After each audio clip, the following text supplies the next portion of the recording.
Good Good morning. morning. Oh, wow, Jamal, look at our I know, tops. I just I mean, noticed that. I just noticed it right now, even though we've been in the back room for a minute. Good That's morning, right. everyone. I have to my right, that might be left on your screen.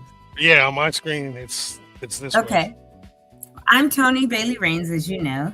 And today on Altadena Talks happens to be the Tony Talks segment because it is Tuesday. Those two segments are on Tuesday and Thursday. And I have my fellow co hosts. I'm Jamal Smith, and welcome to episode 260 of the Altadena Talk Show. And as Tony had That's indicated, this amazing. is the Tony Talk segment. And today we're going to talk about the Ebony Voices video, and she can actually go into a little bit more detail about what it is and who was part of it. And we're going to actually stream it and allow you guys to watch it. It's very touching. And don't drop off yet because I know you always drop off. Today, our dear Brian Bacchus is not feeling well. So he just let us know that he wouldn't be able to join us this morning. So prayers, well wishes, feel better, Brian. Of course, we miss Exactly. you and the comedy relief. You're not just comedy relief, though. Let me say that.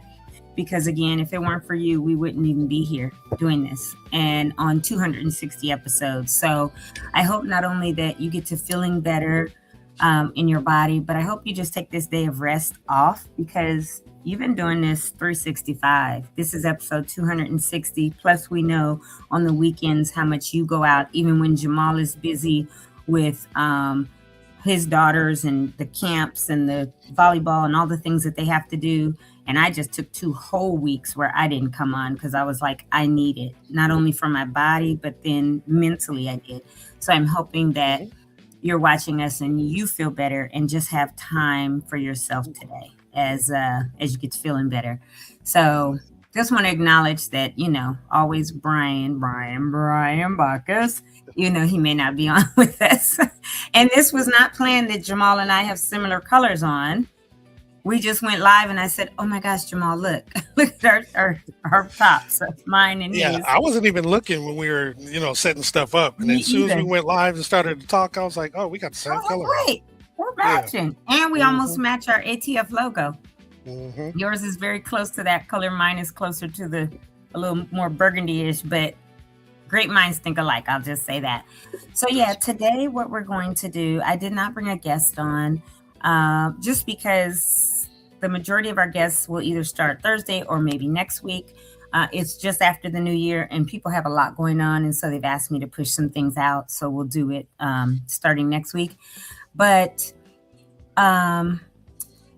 we have the Ebony Voices video. As you all know, the three of us, myself, Jamal, and Brian, were honored by Ebony magazine in November, on November 4th, as honorees of Community Crusaders for the Ebony Power 100 for all people in the United States that we were submitted by and didn't know at the time and found out later by the lovely Rhonda Carson, who we all know. It's my little sister.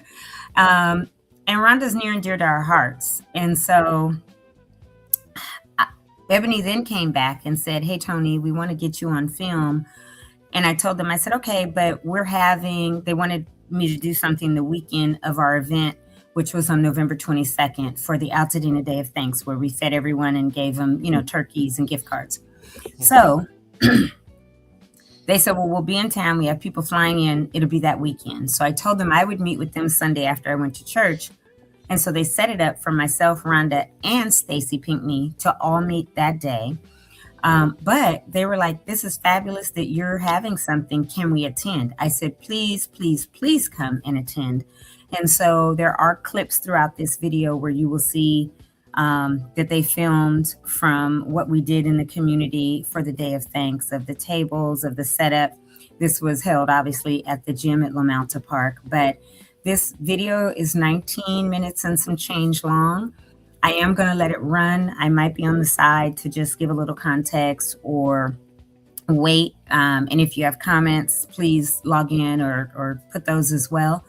But we just want to show you that we're not forgotten about in Altadena. Obviously, again, I've been and I still consider myself an Altadenian, though I don't physically live there right now and did not on the day of the fires. And that is because my parents still live there, my sisters still live there, and they, as you all know, lost homes. So because we had the connection from the Altadena Power 100, they included me. But then Rhonda Carson and Stacy Pinkney both were affected by the fire. Stacy still, I believe, is not back in her home yet. It was damaged, some smoke damage, but not destroyed. And Rhonda's was fully engulfed, and she lost that. So we're going to play this video and hope that you all... Jamal, are you still there? I know you went in the green room, but I don't see you in the green room.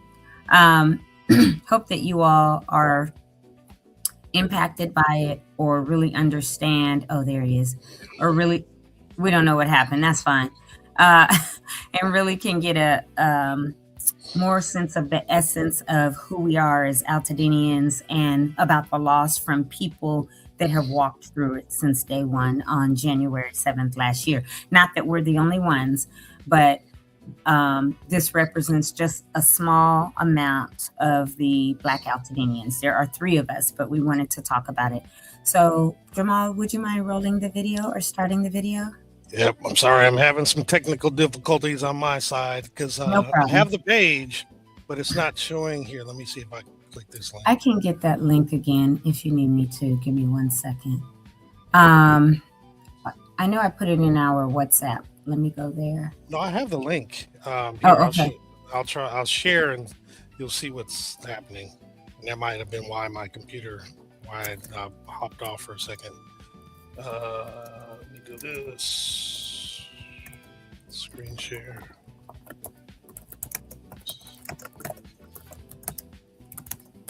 See, I think I locked up again. Okay. Let me see if I can pull it up and potentially share. I've got to find it in our WhatsApp. So let me do that real quick and then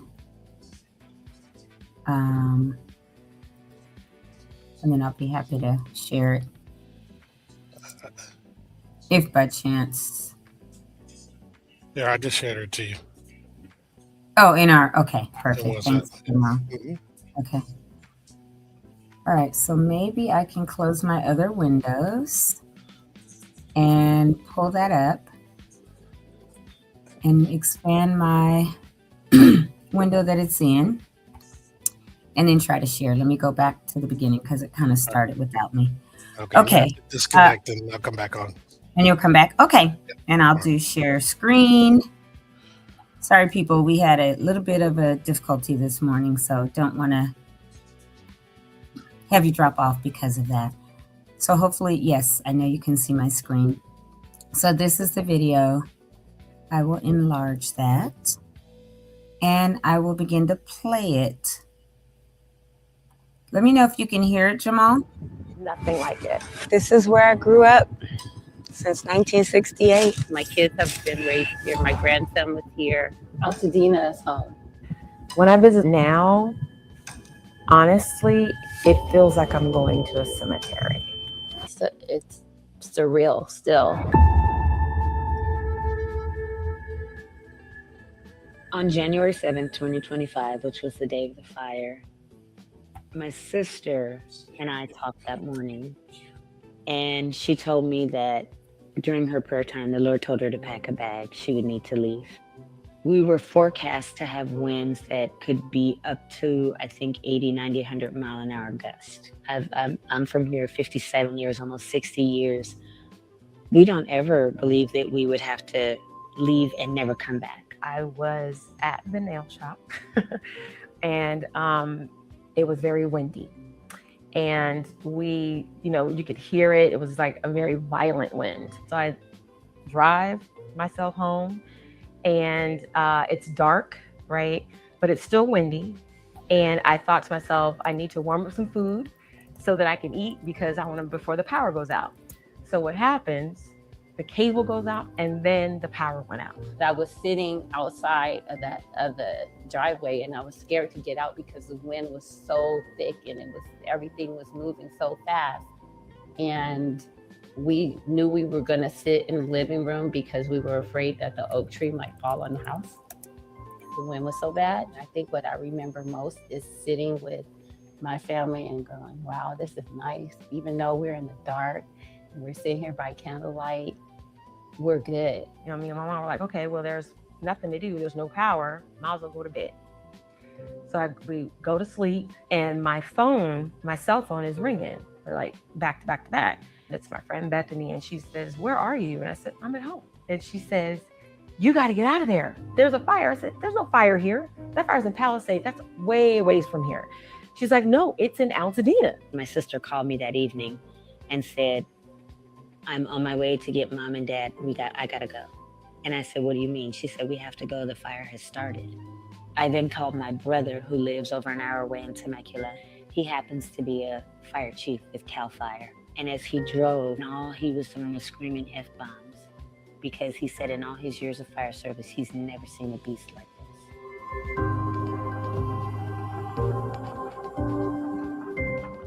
We all started playing Uno together, and they just kept going back and forth outside looking at the fires. I was like trying not to freak out, but he was like, I'm not leaving. I started arguing with him. So I was like, what are you gonna do? And he said, I'm staying. I can't leave. The fire's not gonna come here. I'm gonna stay. And so I opened the door, and I know I had a panic attack or a premonition. And I was running in circles in the middle of the street screaming, Lincoln's on fire, and I'm running in circles, and he runs outside, and he's like, babe, it's okay, it's okay. Nothing's on fire, but all I saw was fire around me. So in the dark, I have a flashlight.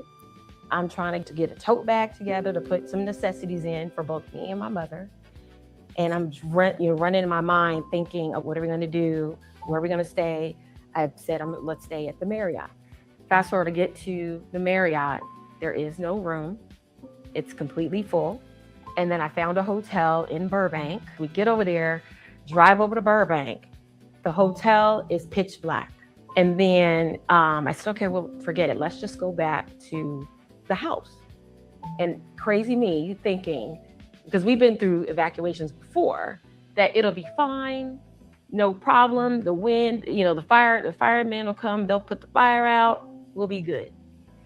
I go up Lincoln, and all I see is flames. Woke up the next morning, we drove to Inglewood to her stepmother-in-law's house. And woke up the next morning, and I told her that I was going back to the house to grab some more clothes. And so when I told her that,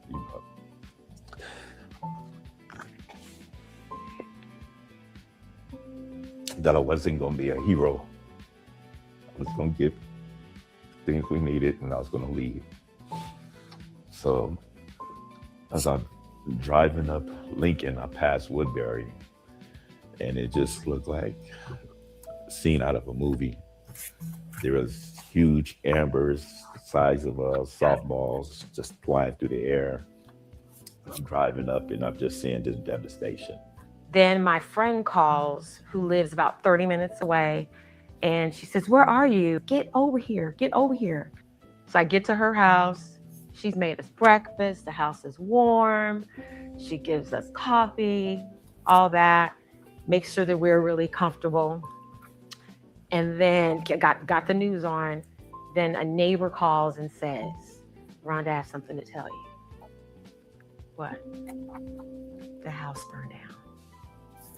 And I completely lost it. The feelings that came over me was, I just lost literally everything.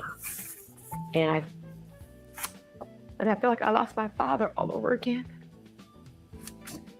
Because everything that, the things that I had that belonged to him, like his music, his, videos, his instruments, like his trumpet, his keyboard, all of that, right? Just all the little things, his wedding ring, like all the little things, the pictures. It would just fast forward in my mind. Like, I can't believe this is happening. They got everything they could out for my parents. As much as they could. My grandmother's Bible, clothing, very important things. My brother sat down on the couch to rest because he had been at work all day, and doing that, he fell asleep on the couch. And he said about 2:30, the house shook because there was a wind gust that had to be 110 miles an hour that shook the house and woke him up. And he told me, Tommy, if that didn't happen, I would have died right there in the house. And he went outside, out back. And he said, I saw something I'd never seen in all my years. And this beast was coming from the street behind us to swallow up the house. So he ran out the front and got in his patrol car. And I got a call from my sister at about 3:46 saying that the house was gone. This was my bedroom growing up. All right here, over there was my sister's, well, the dining area, because that big tree, we would walk out of the dining room area and that tree was on the patio. So this was part of my room. That was my sister's room. This was all my parents' room and bathroom. Over there, my brother's room was on the other side of the tree in the patio, and then our bathroom right there. And then the driveway went all the way up into our garage. And it was like a 2-car plus. But this area was our garage. This was our patio that was here since before we lived here. And I told my parents, do not let anybody take our rock. This rock at 2 years old when we moved in, 3 all the way up, we would come play on it, jump off of it. And so this rock has been here forever.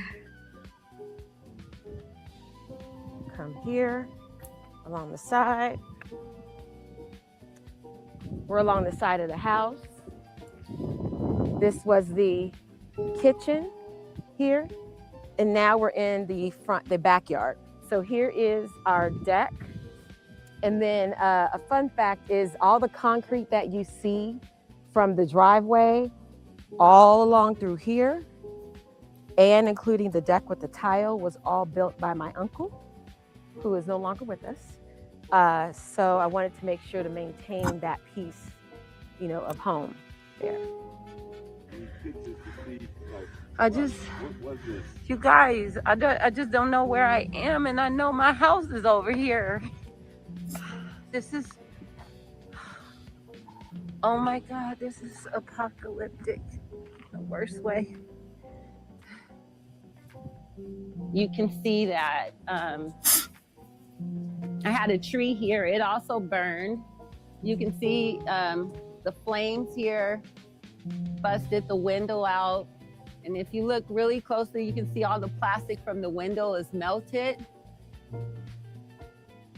We can't go back into our home because it's damaged with asbestos and lead. But we're blessed that it's still here. They call us the lucky unlucky. Right now, we're still waiting for insurance to approve us for the damages and to remediate the house. Here was my shed. It's gone. There was a pool house on this side. And then if we walk all the way around, and it's a long way around,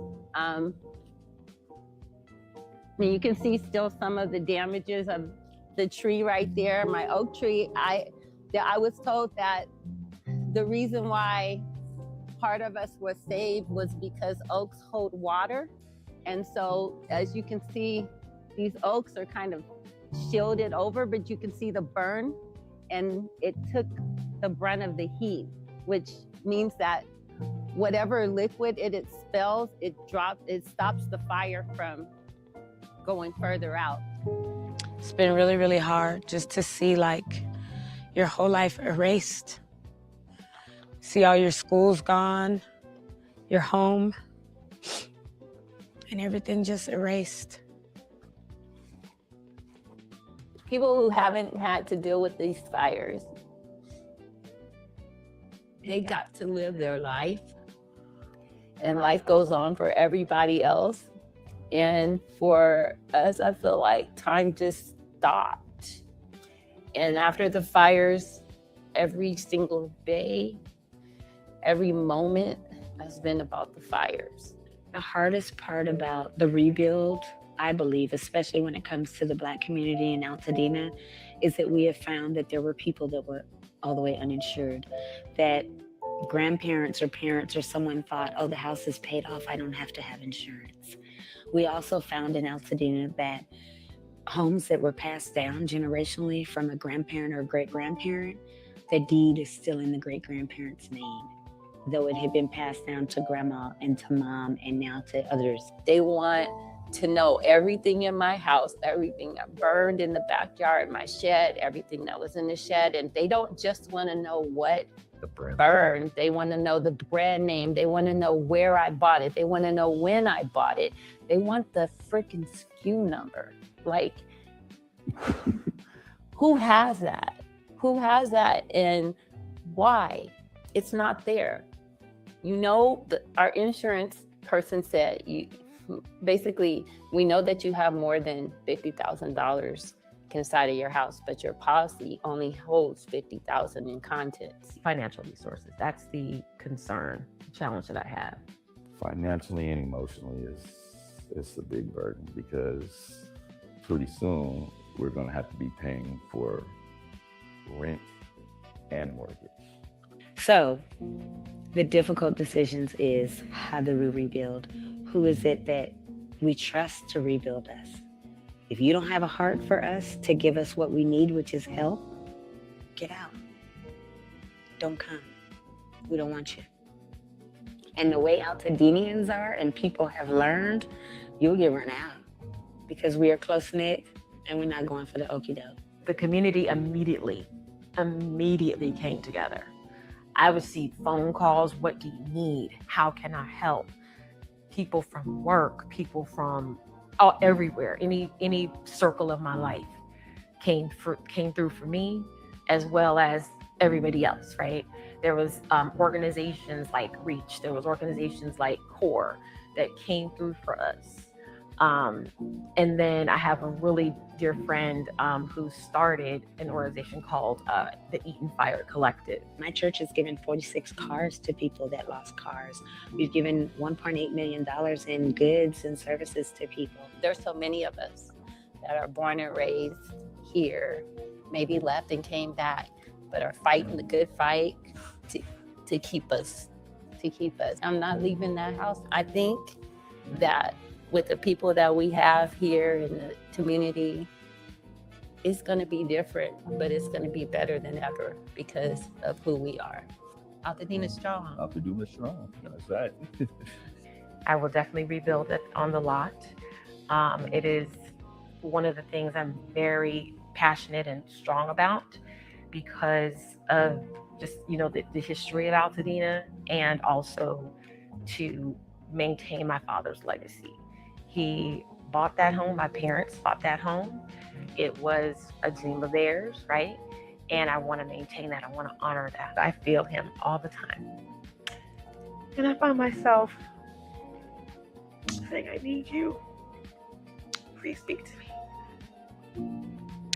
And I wish you were here, because everything is really heavy. I can feel him. At times I see him, and I know that, whatever decision I make on the rebuild process that's going to happen will be the right decision, no matter what, because I know he's here with me.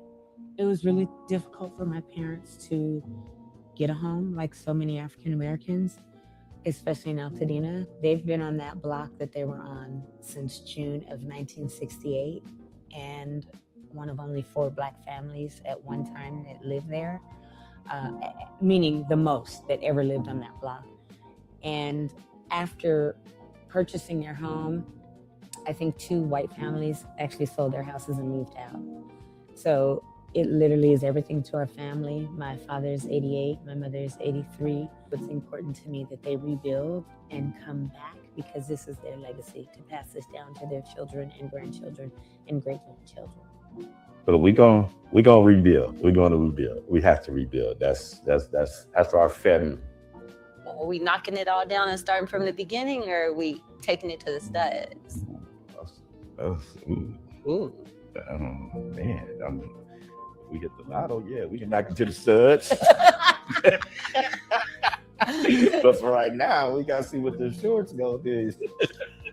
My faith keeps me grounded. I absolutely believe God's hand is on Altadena.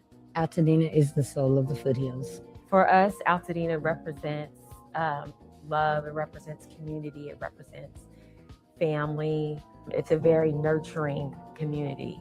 From the moment we, arrived here, It's like a sweater, you take this long piece of string and then you build on it and build on it, and it becomes this beautiful thing.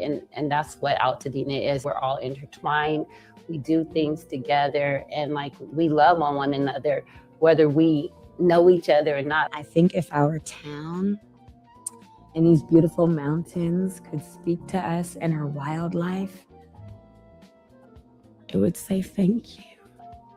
Thank you for caring for me now, much better than you did before. We are being mindful of our environment. We're being mindful of our trees and replanting. And I think, and you'd say thank you. Our wildlife would say thank you. Our parrots are back. We have the African parrots that fly over. And last week I was at someone's lot, and they just, probably 20 or 30 of them, like we used to have, flew over squawking. And it was the most beautiful thing because they're back. Our bears are back. Our coyotes are back. Our bobcats are back. All of this was here before, and we coexist with them because we live in their territory. Yeah, the land is different, but it blooms differently. But fire brings new growth and beauty. And, we're roses, we survive. And so I just see the beauty that this little town of Altadena holds, and it's embedded in deep-rooted history, and it will survive the fire. It will, and it will grow, and it will be new, and it'll be more beautiful than ever.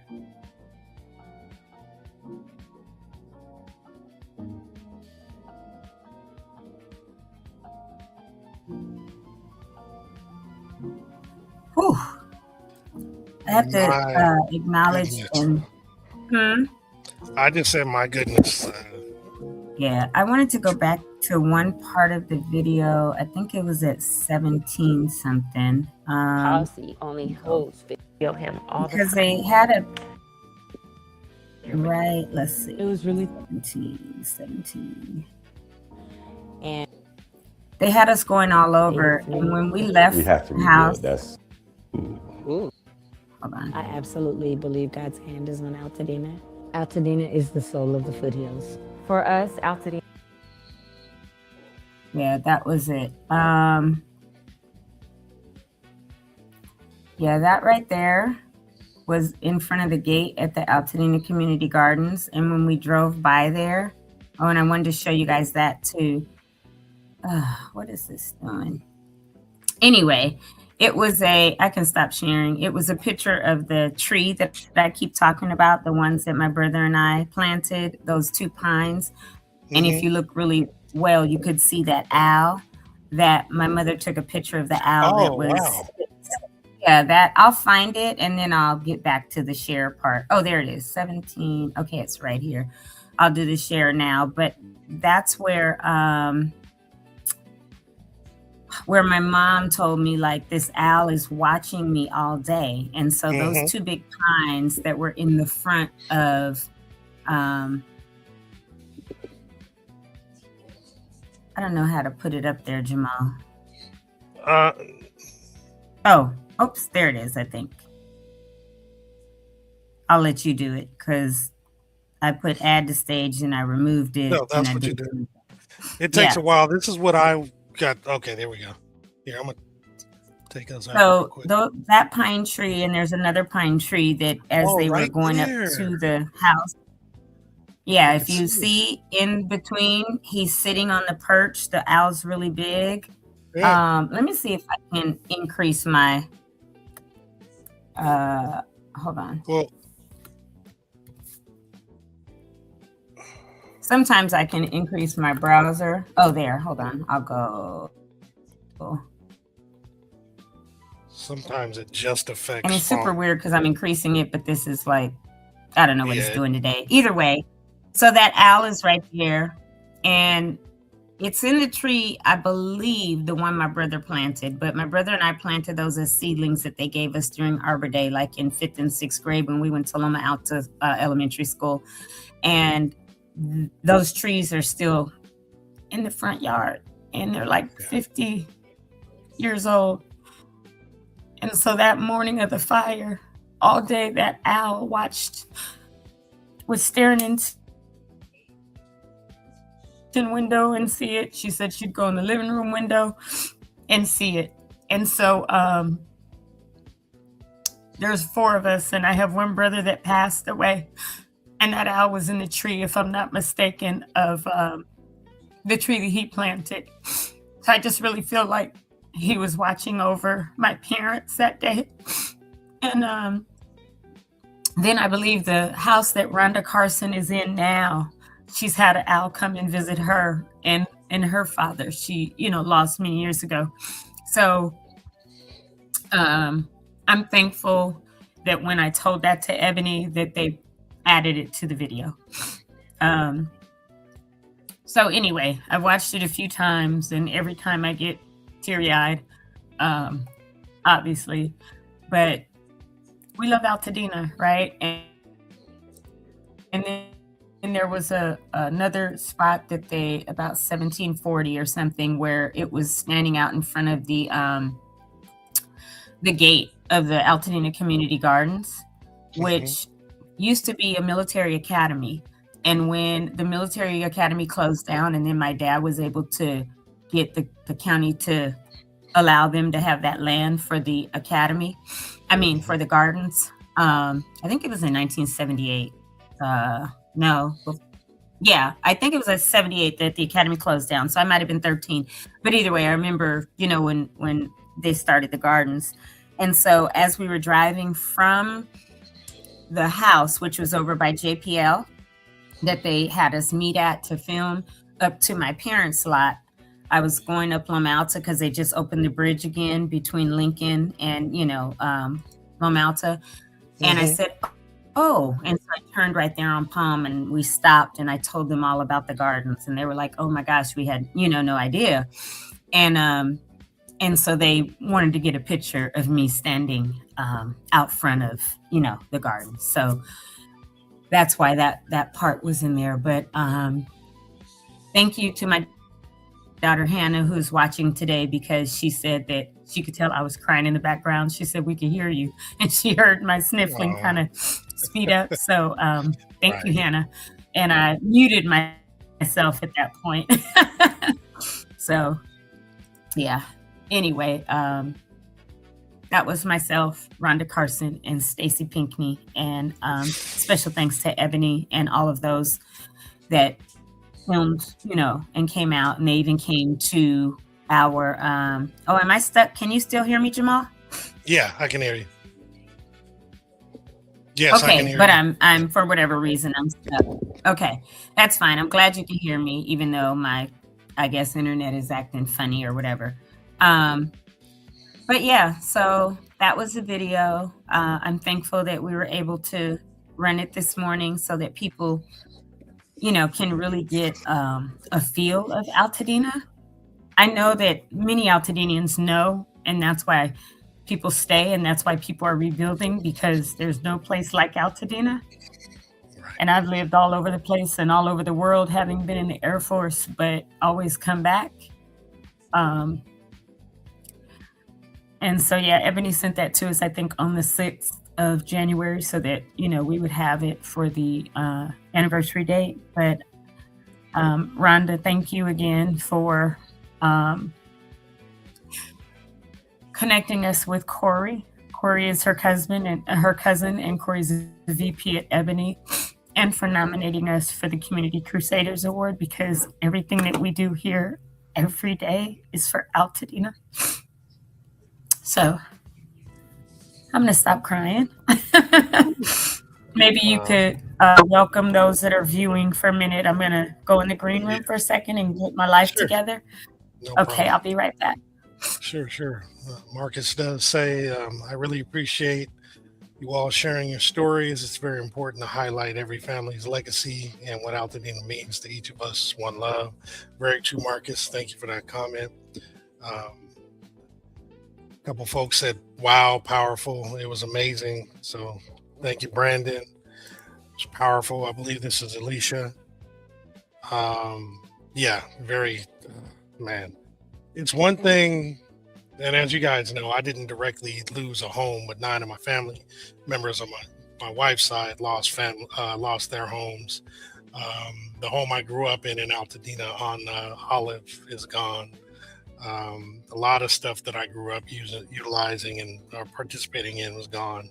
So watching that video obviously went back to that day and what have you. But, what was extra hard for me, because I didn't specifically lose a house, is seeing people that I know and care about, just seeing the actual level of pain that they went through. I experienced it directly with the family members, obviously, that lost their homes, but I didn't really talk to Rhonda about the details of what happened with her and, the day that it happened.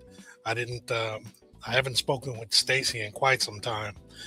But I know both of them, and to see, and I obviously know Tony's story because she's been on the show and shared it many times, but to see them kind of express it on their own, kind of in the raw, is another level of pain. You feel for the people. This to me is an example of what we say, that Altadena is very tight-knit community. Even though I don't physically live there, I grew up there and spent a large amount of my time there, and I care deeply about the people that are there, and it was just hard watching it.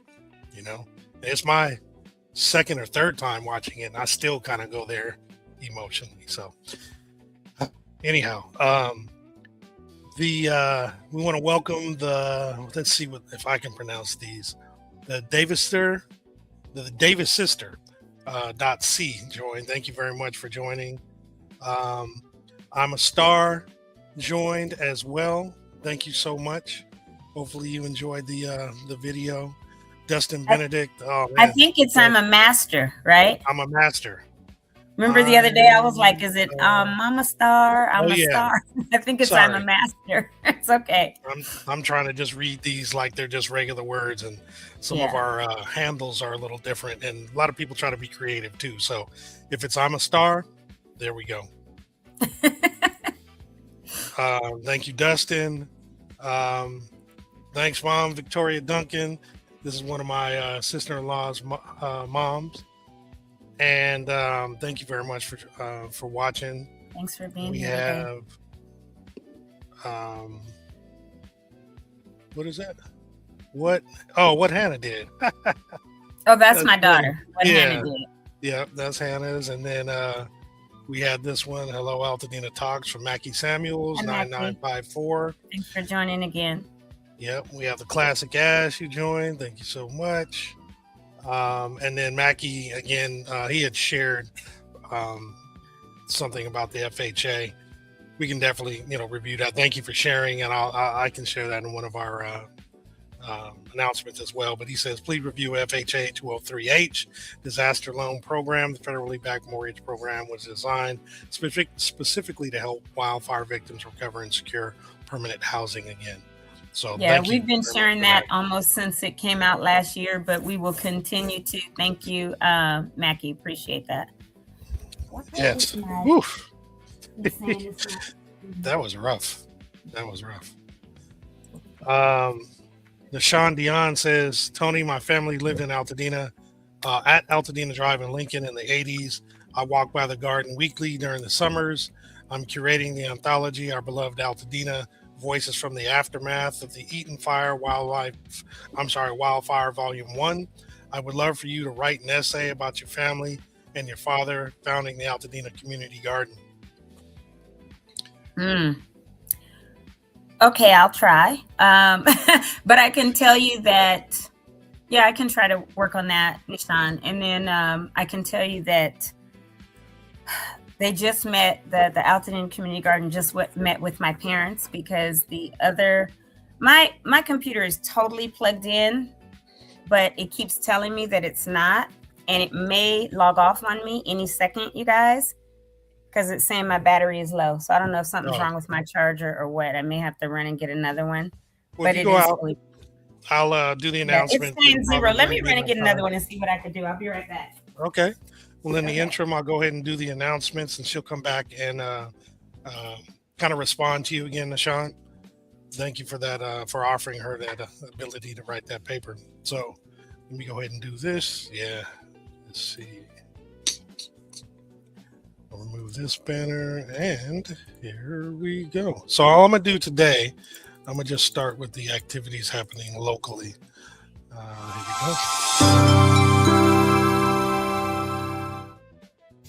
So one of the things I wanted to talk about was the emergency rent relief program that's going on right now. So LA County has approved $30 million in emergency rent and mortgage relief to help wildfire survivors and immigrant families impacted by the recent crises, who may qualify: residents displaced by January fires, immigrant families facing wage loss due to federal immigration actions, low-income tenants at risk of eviction, small landlords repairing fire damage, affordable housing. So basically, if you're interested in getting this information, the key one is the first bullet point: residents displaced by the January fires. You can go to dcba.lacounty.gov to get more and additional information. And then the Eaton Health Village is continuing to provide their free medical and mental health clinic every Monday and Wednesdays from 12 to 5 p.m. at 1280 East Washington Boulevard in Pasadena. Excuse me. You can walk in, or you can call 951-595-7032 to schedule an appointment or to ask questions. And then every Monday and Tuesday, Project Passion from Harambe is actually providing the Freedom Store. Now, this is a freedom shop for Eaton fire survivors. It is, you can get to it via appointment only. And the way to set up your appointment is to scan the QR code, or you can go to tinyurl.com/Harambe Freedom Store. And it's open from 9 a.m. to 4 p.m. at 1609 Navarro Avenue in Pasadena. And then there's a FEMA appeals workshop happening today from 3 p.m. to 4:30 p.m. It is a virtual meeting. You get to learn how to appeal a FEMA decision and your rights during the process. There'll be a presentation and then attorney Q&A. To register, please scan the QR code. And then there's also in-person grief circle for Eaton Fire survivors. It's an ongoing grief support that's held on the second and fourth Tuesdays of each month at 6 p.m. at the Armory Center for the Arts. It's in the Creativity and Community Care Room. It's located at 145 North Raymond Avenue in Pasadena. Feel free to bring snacks and beverages, but no alcohol, so that you can share them with the group. And then every Wednesday, we have the We Out Here Market provided by Juicy Little Finds Thrift Store. It's at the world famous Fair Oaks Burger at 2560 North Fair Oaks Avenue in Altadena from 12 p.m. to 3 p.m. You want to make sure you bring your ID to prove that you were from Altadena, because that's who this is for, and they are checking IDs. They have a number of free items like the farmer's market, legal advice, pop-up shop, love and prayers, and much, much more. They do ask that you, though, bring your own bag to take the supplies.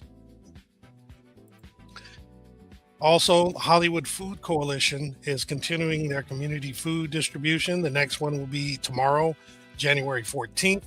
It is at the Altadena Library, which is 600 East Mariposa Street in Altadena, and it's from 11 to 12.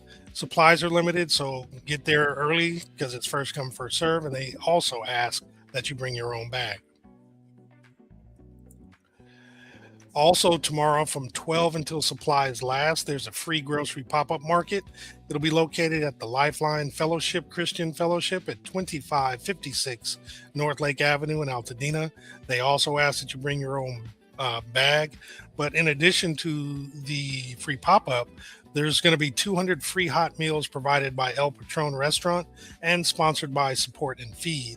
And there is another section that says Boots on the Ground special end of the month Wednesdays.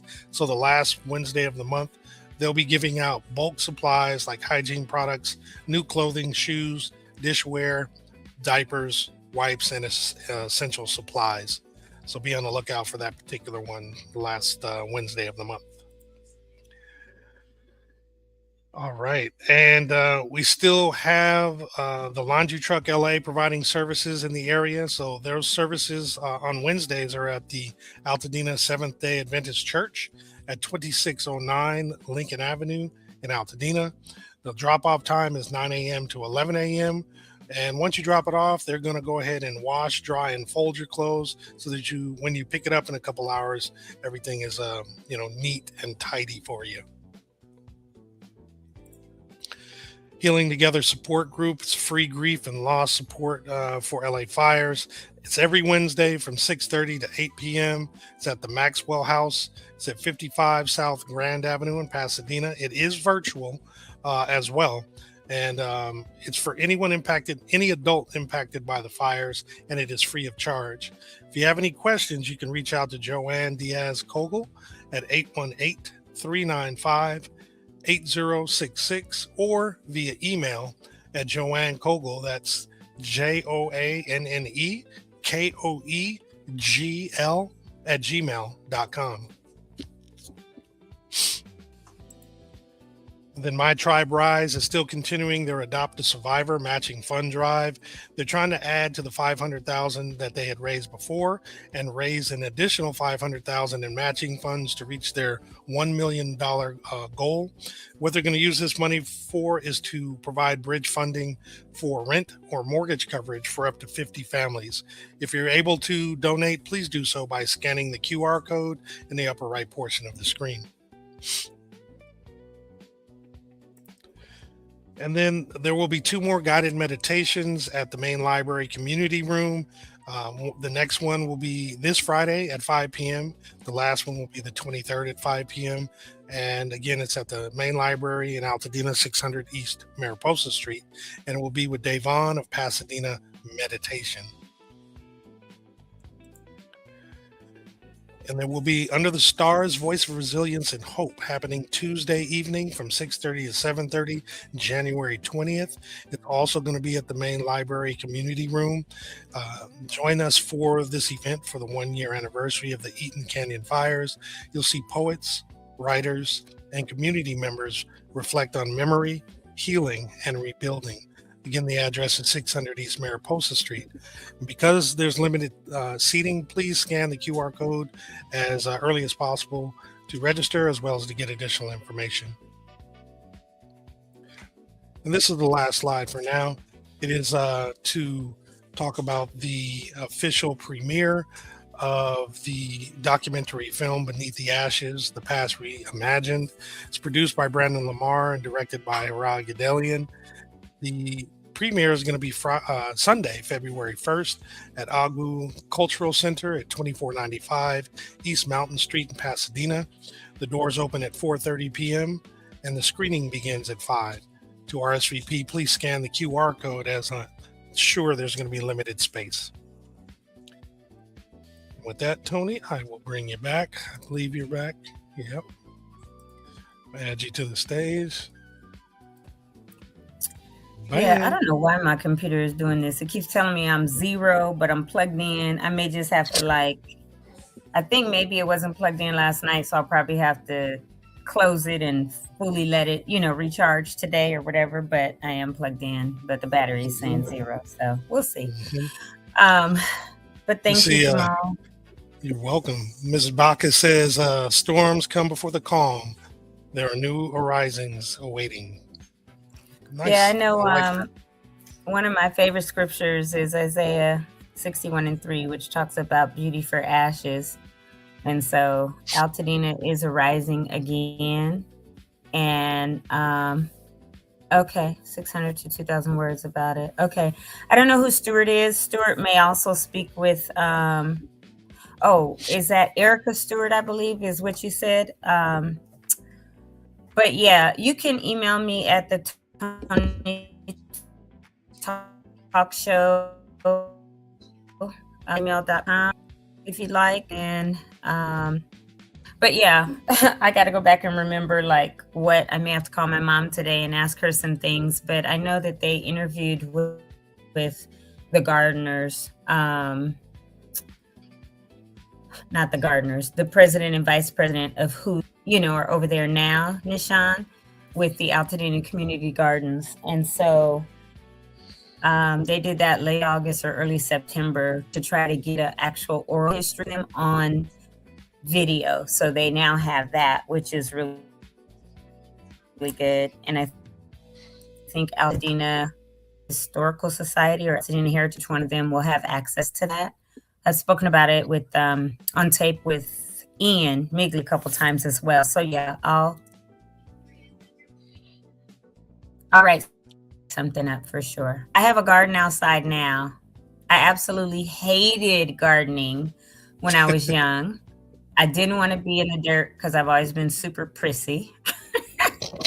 And so I didn't want to be like out in the dirt and all of that. But going over there, it wasn't always our choice, but my dad would take us over there. And I do remember the zucchinis that were as long as my arm, it seemed. They were huge. There were strawberries. I can't tell you all what my dad planted or all how it got started, but I remember it was him. And then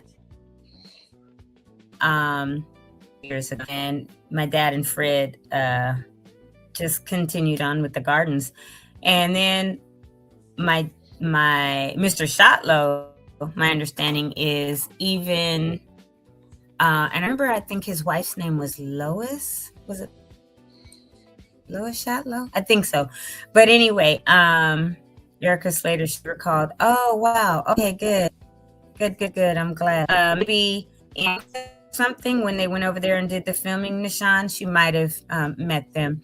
But anywho, I will do what I can. Just send me an email, Nishan. And then again, it's the Tony Talks Show at gmail.com. That's the easiest way to get to me as far as emails, because anybody that I'm going to have come on the show or anything or any of that, I usually give them that email. So yeah, but I'll do what I can and get that to you. You let me know in an email what you need and when you need it. And I'll have my mom fill in, some things like they spoke with the garden about, and we'll go from there. You did all the announcements while I was trying to get my laptop together. So thank you for that, Jamal. I appreciate you. Yeah, coming in. I heard the music and I was running around trying to get chargers and like, which one is going to work? So I don't know what's going on today, but either way, thank you all for tuning in today. We're almost at an hour. Thank you for just taking that all in. And if you do want to see it in the future, you can go again to Ebony.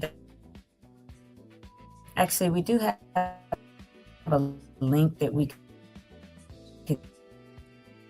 Yeah, I'll put the link in and I can create a QR code if they wanted to. Tell you all. The one about Kathy selling ribs. So in the future, I'll say it watch tomorrow. it. I'm posting it now Friday. On the Altadena Talks. Huh?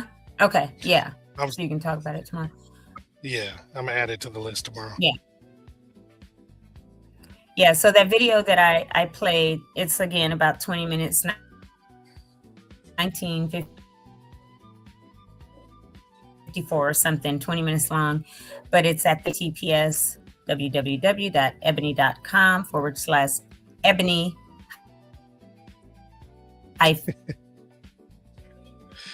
voices remembering Altadena forward slash, excuse me. I can't even say that right now, but that's where, like, that's like a tongue twister, forward slash. So, it took me a minute to get used to if you saying want it, that. you can go take a look at it again. But I hope folks but actually thank you all take their for tuning time in today. to check it out on their own. I'm trying to get rewatch it. It's going to be powerful every time you watch it.